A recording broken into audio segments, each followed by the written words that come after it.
I had some people that were questioning my really old books from my last video. So I decided to read a poem from the Best Loved Poems by Best Loved Poets.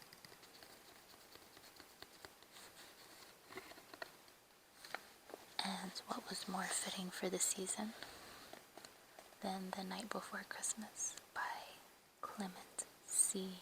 Moore. 'Twas the night before Christmas, when all through the house not a creature was stirring, not even a mouse. The stockings were hung by the chimney with care, in hopes that St. Nicholas soon would be there.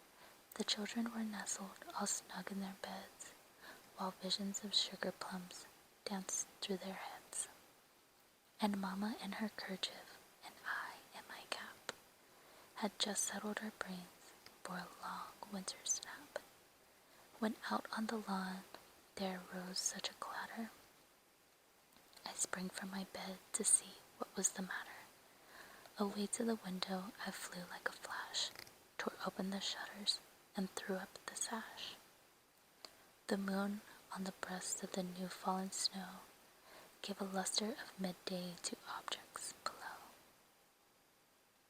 When what was to my wondering eyes should appear but a miniature sleigh and 8 tiny reindeer, with a little old driver so lively and quick, I knew a moment it must be Saint Nick. More rapid than eagles, his coursers they came, and he whistled and shouted and called them by name. Now Dasher, now Dancer, now Prancer, now Vixen, on Comet, on Cupid, on Donder, and Blitzen. To the top of the porch, to the top of the wall, now dash away, dash away all. As dry leaves that before the wild hurricane fly, when they meet with an obstacle, mount to the sky.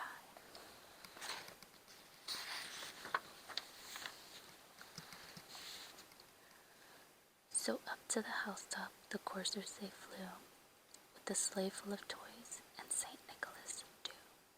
And then in a twinkling I heard on the roof the prancing and pawing of each little hoof. As I drew in my head and was turning around, down the chimney St. Nicholas came with a bound. He was dressed all in fur from his head to his foot, and his clothes were all tarnished with ashes and soot. A bundle of toys he had flung on his back, and he looked like a peddler just opening his pack. His eyes how they twinkled, his dimples how merry, his cheeks were like roses, his nose like a cherry. His droll little mouth was drawn up like a bow, and the beard on his chin was as white as the snow. The stump of a pipe he held tight in his teeth, and the smoke it encircled his head like a wreath.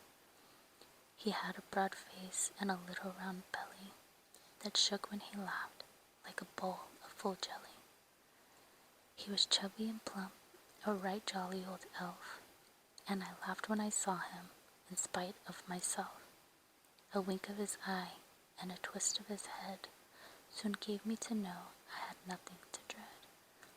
He spake not a word, but went straight to his work, and filled all the stockings, then turned with a jerk, and laying his finger aside of his nose, and giving a nod up the chimney he rose. He sprang to his sleigh, to his team gave a whistle, and away they all flew, like the down of a thistle. But I heard him exclaim, ere he drove out of sight, Happy Christmas to all, and to all